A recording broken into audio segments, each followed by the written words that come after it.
other shows we have for you to enjoy at myclassicradio.net. The Avengers was most certainly not a household name in South Africa prior to the radio series. With no national television service until 1976, the mechanism simply was not present in the country to show television programs to mass audiences. While many other countries reveled in the filmed adventures of John Steed and company, South Africa was not equipped to join in the fun. The series took Britain by storm and made a major impression in the American markets, being that greatest of rarities, a British series given a network transmission slot. However, as a filmed series, rather than a videotaped one, The Avengers was able to gain a modicum of exposure in South Africa through film rentals. Come and listen at myclassicradio.net. William Gargan stars as Barrie Craig, confidential investigator.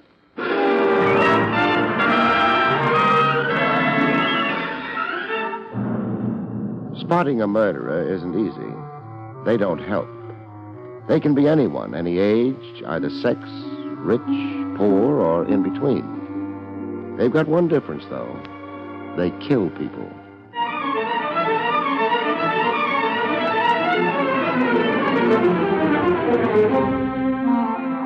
The National Broadcasting Company presents William Gargan in another transcribed drama of mystery and adventure with America's #1 detective, Barrie Craig, confidential investigator.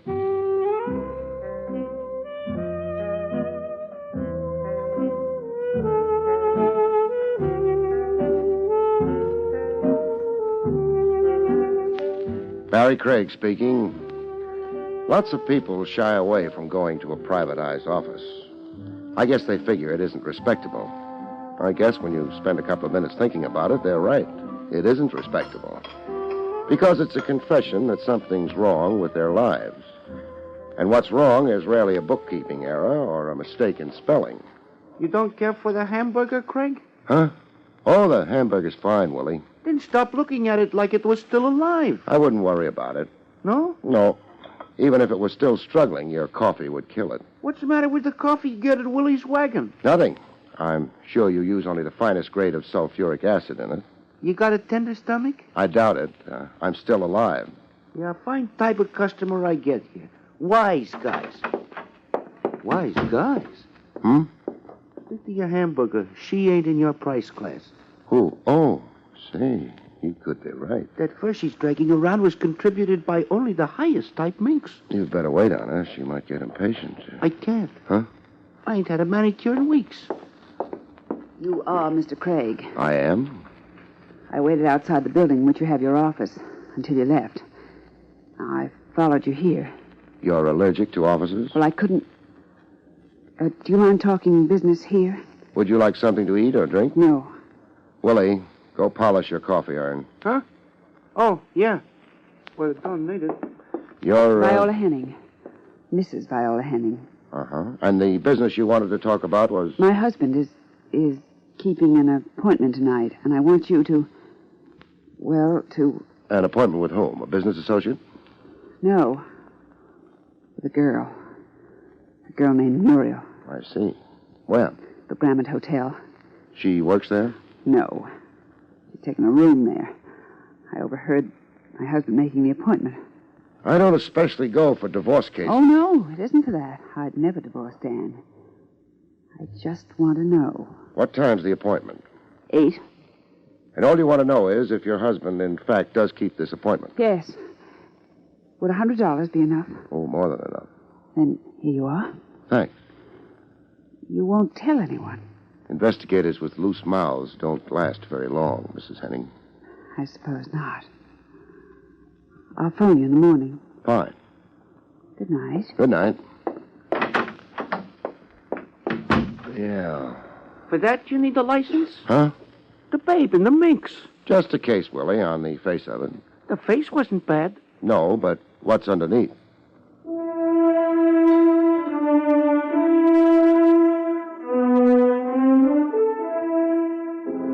I killed some time with Willie. His feeling is he's a very good gin player. I won enough hamburger for half a dozen cases of acute indigestion and then went on to the Hotel Grammont. I let the clerk in on my little secret. I told him I was looking for a maiden aunt. For $5, he believed me. I found a Muriel who'd booked a room at 8 o'clock. The full name was Muriel Jones. Jones.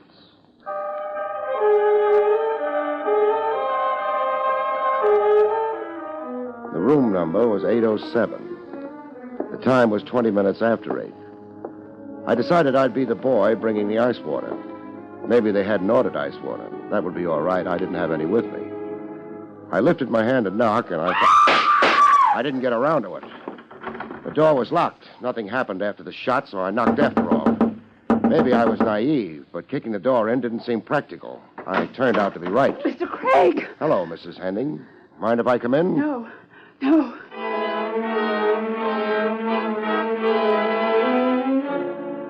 was a girl lying on the floor. Her eyes were open, and they stared up at the ceiling of the room. It wasn't a very interesting ceiling, but that didn't matter. She wasn't seeing it. Dead. Who was she? Muriel. The girl I told you. Yeah. Except you didn't mention you were also planning on showing up here. I couldn't help it. I had to see her. She isn't much worth looking at right now. 2-room suite. That the back door? I don't know. Yeah. Back door and fire stairs. What else couldn't you help, Mrs. Henning? You don't have to be so indirect, Mr. Craig. That means what? I killed her. Uh-huh. What's her name? Muriel. Muriel Jones. No. Why do you say no? That dress she's wearing. Too good for a hotel like this. That's the only name I knew her by. Those gloves you're wearing. They're for driving. Well, that is, I wore them so that I wouldn't leave fingerprints. It doesn't explain why you didn't use that back door to get out of here after you shot her. I changed my mind about hiding my guilt. Tell me how you killed her. Start outside in the hallway.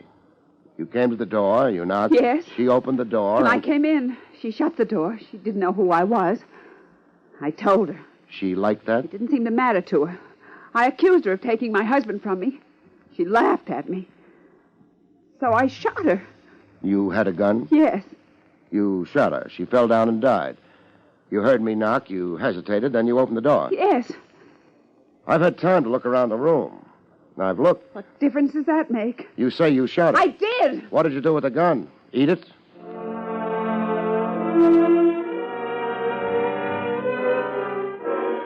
Mrs. Henning didn't have any answers. I found a phone and let her notify Homicide that she'd been out hunting. I left her in that hotel room with a dead girl. Both of them would wait.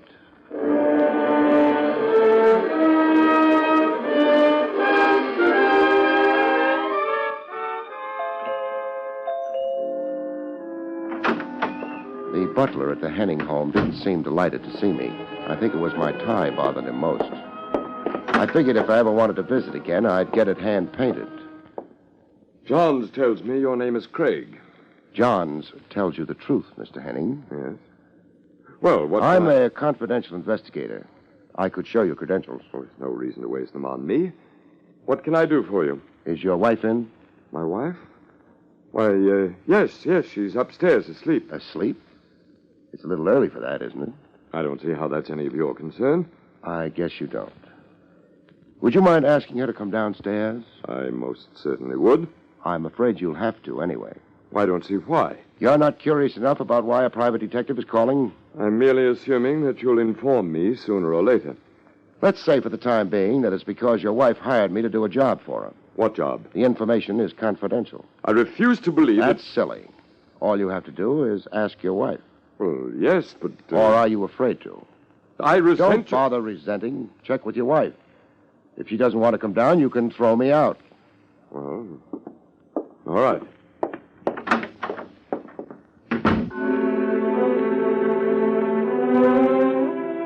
I didn't know exactly what made him go through with it.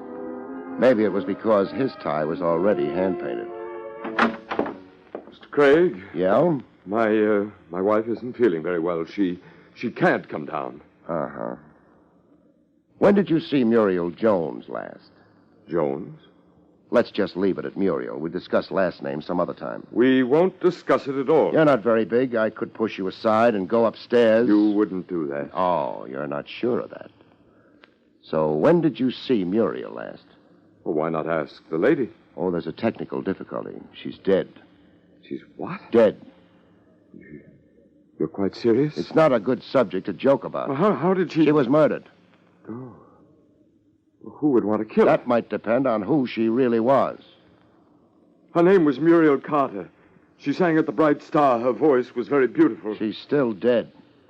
I find that hard to believe. She had such a rare quality. It didn't stop the murderer. She was, in her way and in our time, a lovely princess.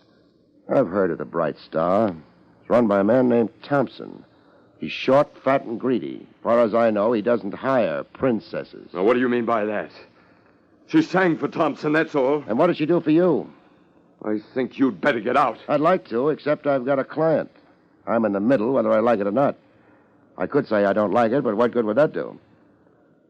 Did you keep your appointment at the Grammont Hotel tonight? That's none of your... I had no appointment tonight. It might pay you to keep in touch with your wife.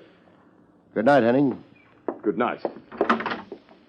Your wife, who's upstairs and not very well. Yes? By this time, she's also downtown having a conversation with the district attorney. Did I say good night?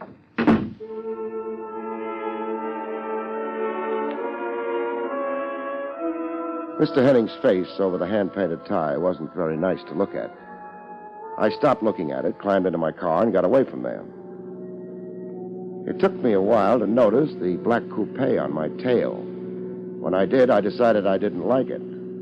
Halfway down a block, I swung my car across the road and got out. The car tailing me burned brake lining and managed to pull up. Hey, get that car out of my way. What was that? I said get that car out of my way. Maybe you'd better help me. Get out. You're a wise guy something, you're blocking traffic. What traffic? Okay, wise guy, I'll get out. That's better. Hey, You're looking for me? Let go of my arm. Who do you think you are? Who do you think I am? Okay. Now maybe you won't be so smart. That's a nice gun. Got a license for it? You in the license business? No, but... Hey! I'll borrow it. Thanks. You can't. Who put you on my tail? I don't know what you're talking Who about. put you on my tail? You'd like to know, wouldn't you? Hey, you can't get away with beating me up. Am I going to beat you up? Then let go. Actually, I don't know. I could. Look, it won't get you no place. I'm not going anyplace. I've got lots of time for you. Let go of me, will you? How can I? I'm trying to decide. Decide what? Whether to beat you up or not. You got my gun. You're bigger than I am. That's right, so maybe you better tell me. Who put you on me? Mac Thompson. Thompson. Gentleman who runs the Bright Star, huh? Pull your car over to the curb. We'll ride in mine. I kind of need a star in my life, especially a bright star. His name was Lester. He wasn't very brave without a gun. Gunmen rarely are. He pulled his car over to the curb, got into mine, and we went to the Bright Star. We didn't disturb the customers. We used a back entrance, the kind of entrance I was accustomed to. Private investigators don't rate socially. This here's Mr. Thompson's office. Don't knock. Mr. Thompson. Lester, what are you doing here? He's trailing me. He trailed me right into your office, Thompson. I had a little trouble with him. He's got my gun. Indeed. And you'd be, Craig. Barrie Craig. Oh, a boy with a license. I might mention that Lester has a license for that gun of his, too. Makes it nice for the city taxes. You, could get into trouble taking his gun, Craig. He could get into worse trouble pointing it at people. Well, he threw his weight around, Mr. Thompson. All right, get out, Lester. Okay, only you ain't sore at me, Mr. Thompson. I couldn't help it. Get out. Yeah, Mr. Thompson. Yeah. Lester isn't a very strong character. I wasn't a character analysis of Lester that brought you here, Craig. No. Now, I don't want any trouble with you. I don't think you want any with me.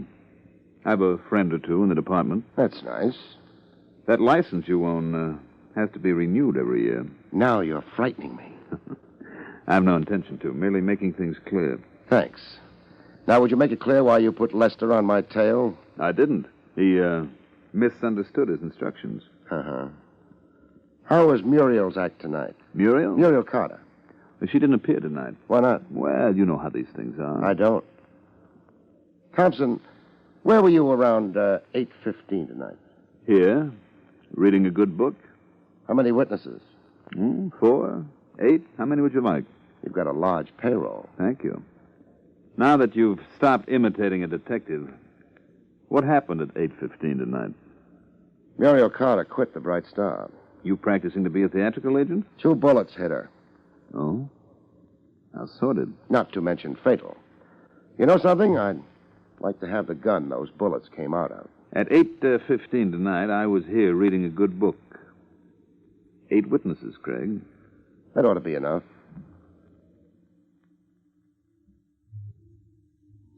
Thompson, Yes? I don't believe the performance. I beg your pardon? You're playing it too tough, too straight. Which means? I think you went for her. That may be true. It's a habit of mine. I've seen her. More than habit, Thompson. She was worth a gross of your ordinary stock. Possibly.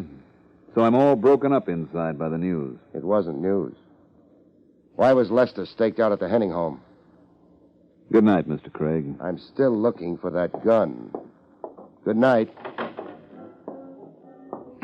The hallway outside Thompson's office had run out of lights. It was dark, and I headed for the floor quick, but halfway down I found out it wasn't entirely my own idea.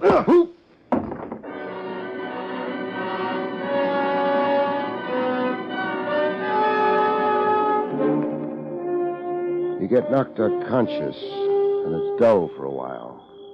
Because you're unconscious. But after a while, things change. Something began to pound. It must have taken me 20 minutes to discover it was my own head.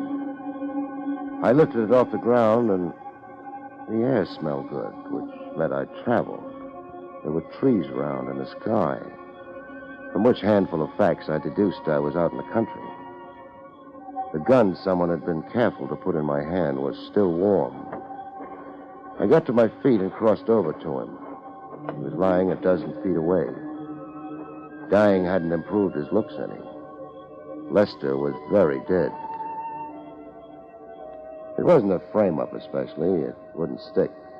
But it did help use up time. Time? For what?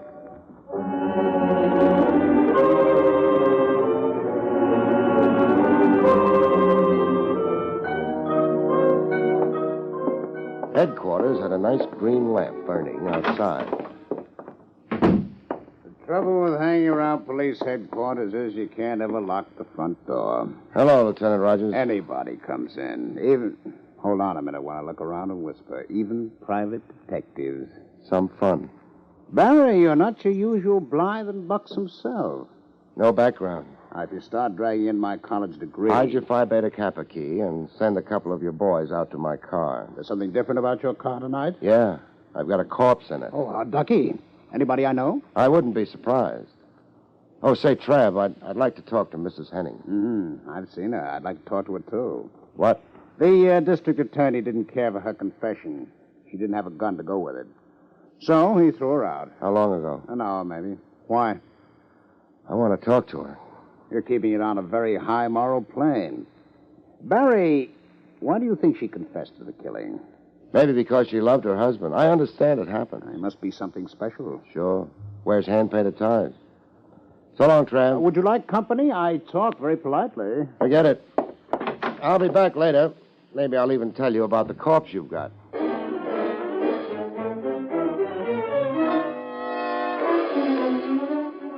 My head didn't feel too good. Maybe I was wrong. I'd find out. The Henning house was dark when I got to it. I didn't worry about the butler much. It turned out that I didn't have to. The front door was open. The skating rink they used for a foyer was dark, but a line of light under the door down the hall told me where I wanted to go. No! Nobody noticed my low bow as I went through the door. Oh, Mr. Craig. Which way? The window. Caught a tail light going around the corner outside. There's nothing special about a tail light. I was late. Mrs. Henning.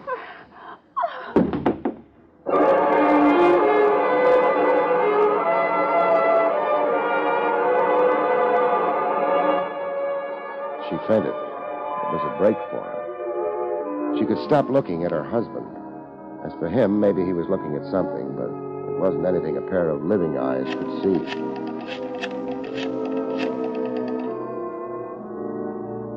Lieutenant Rogers, homicide.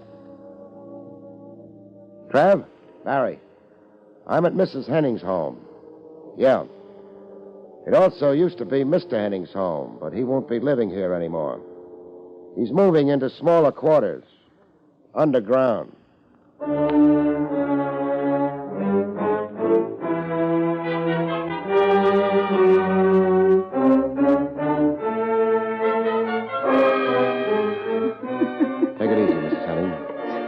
lots of time to settle down with your husband's death. It isn't possible. It's possible. It happens all the time. But who could have done... That's for later. You wouldn't want to confess to this murder, too, would you? How can you say things like that? Practice. I need a little information quick. The truth, maybe. What happened at the Grammont Hotel? For real? The hotel? I got there after Dan did. From the hallway, I could hear him and that girl quarreling. And then the shots. I wanted to run, but I went in. Dan wasn't there, but... Oh, I can't go on with this. You don't have to. Just hang around and greet the cops, huh?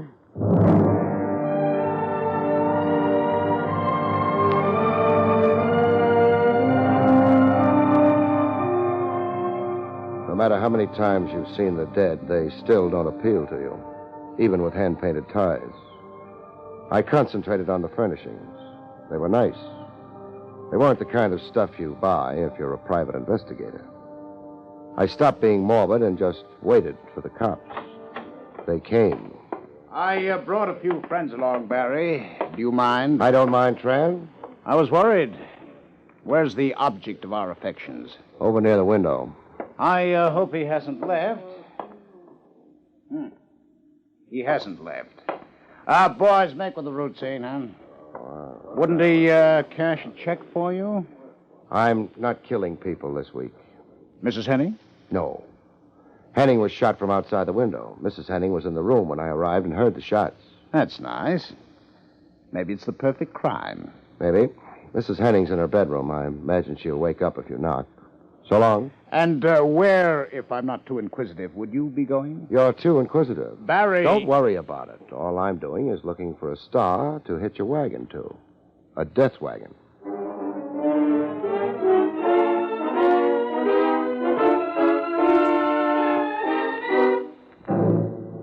I figured Mr. Thompson wouldn't be expecting action very quick.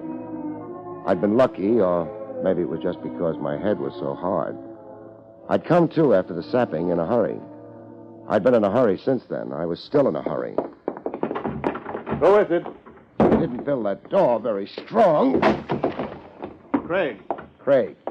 Hello, Thompson. You wrecked that door. I'm too stupid to knock. Hold it where you are. What a nice big gun you've got, Grandma. I said stop. Okay. I'm up against your desk anyway. Nice hunk of mahogany. What do you want? You. Look, I'm in no mood. This isn't comedy. I want you for murder, Thompson. Why don't you come and get me? I will if I have to. You under the impression you're bulletproof? I'm glad you reminded me. Very nice hunk of mahogany. Pity it got in your way.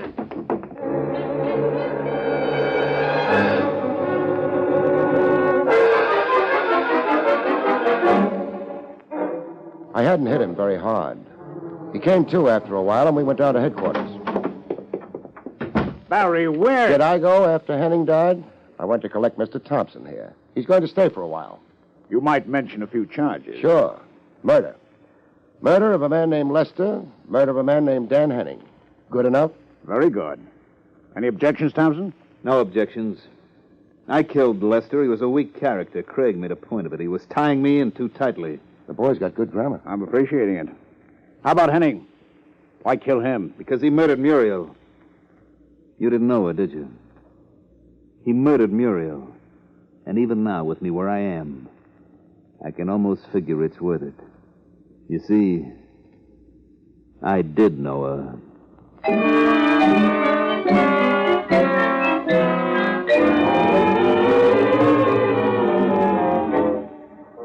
I left Thompson with Lieutenant Rogers.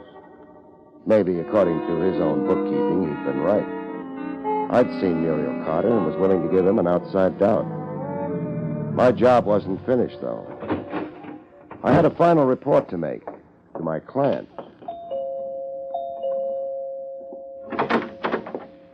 Mr. Craig, Yeah. Mind if I come in? I don't think I'll ever mind anything anymore. Come in. Thank you. The police are gone. They took Dan. You better sit down. Yes, hadn't I? You hired me. I've got to finish things up. Things? What things? I didn't know there was anything left. Oh, nothing important, but Mrs. Henning, did your husband ever wear driving gloves? No. Or any other kind? No, he didn't. Thompson's been arrested. Thompson's the man who killed your husband. Oh? Well, that won't help Dan, will it? No. Thompson was in love with Muriel Carter. He had company. The only thing is, Thompson wasn't the one who killed Muriel. I know. What does it matter? That confession you handed me at the hotel didn't make very much sense without the gun. That's what the district attorney said. The cops found the gun. Did they? It belonged to your husband. They found his prints on it. Very clear prints. Why bother? Too clear. Too clear, Mr. Craig? That's right. But A man fires a gun, the prints tend to be smudged a bit from handling. But suppose a gun is wiped clean. Then the man's fingers are carefully pressed on the handle. Then you'd have his prints. But they'd be too clear. I never knew that. I guess you didn't. Why are you telling all this to me? You're my client. Your husband didn't wear gloves. The police give a murder suspect the paraffin test. Matter of routine. You see, when a man fires a gun, small powder particles are embedded in the skin. Oh? Your husband hadn't fired a gun recently. Well, but... Look, I'm tired. I'm not sure what you're trying to say. With Dan dead, they've got his murderer. Why did they make all these tests? Well, I suggested it. Because Muriel Carter was registered at the Grammont Hotel as Muriel Jones. She was ashamed. A club singer? Working for a man like Thompson? She was going to meet Dan. No.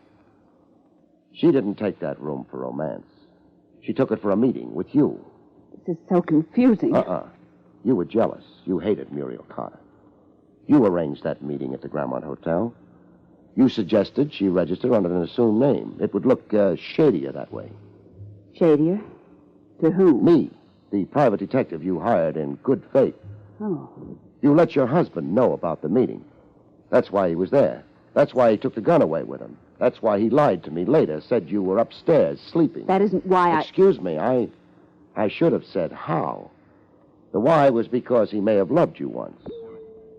You made your confession, nobody believed. Thompson figured your husband for the killer and killed him in turn. But there was something wrong. The paraffin test showed your husband hadn't killed Muriel Carter. Then who did? I'm a funny kind of investigator, Mrs. Henning. Most guys in my business get cynical. They wouldn't believe you if you told them the time, unless you had 39 witnesses and a testimonial from your neighborhood church. And you? Oh, I'm different. I always believe a client. That's why we better get started, Mrs. Henning. We're going... Downtown, headquarters, where they'll put you under arrest for murder. One way and another, the evidence is all there. You see, when you made that confession in the hotel room, I believed you. Good night, folks. See you next week.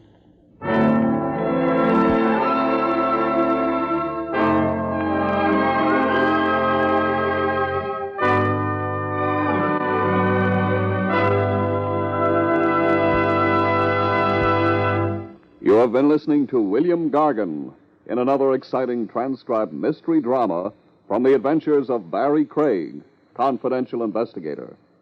Tonight's story, Fatal Appointment, was written by Lou Vittis. Next week, it's the strange story titled The Deadly Fight, about which Barrie Craig has this to say. Next week, I meet a widow who can't find tears, an obituary notice in search of a corpse, and a boxing champ whose biggest win is a fight strictly off the record. See you next week, folks.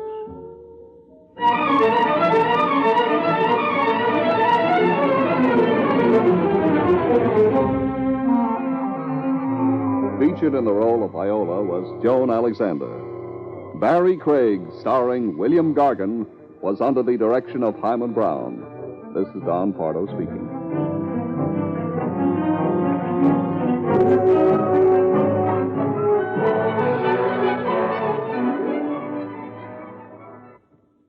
Great chimes mean good times on NBC. Thursday evening on NBC, enjoy comedy with Robert Young as he tries to convince the rest of the family that, without a doubt, Father knows best. Then lovely Rosemary Clooney is guest vocalist with Guy Lombardo and the orchestra on Your Hit Parade. And for high adventure, join Mr. Keene, Tracer of Lost Persons, as he investigates the alcoholic bride murder case. Then Saturday, it's the Camel Caravan with Vaughn Monroe and his orchestra. Now enjoy Meredith Wilson's Music Room on NBC.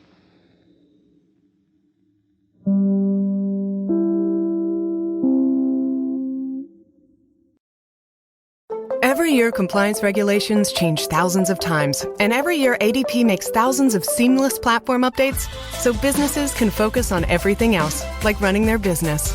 Grow stronger with ADP, HR, talent, time, and payroll.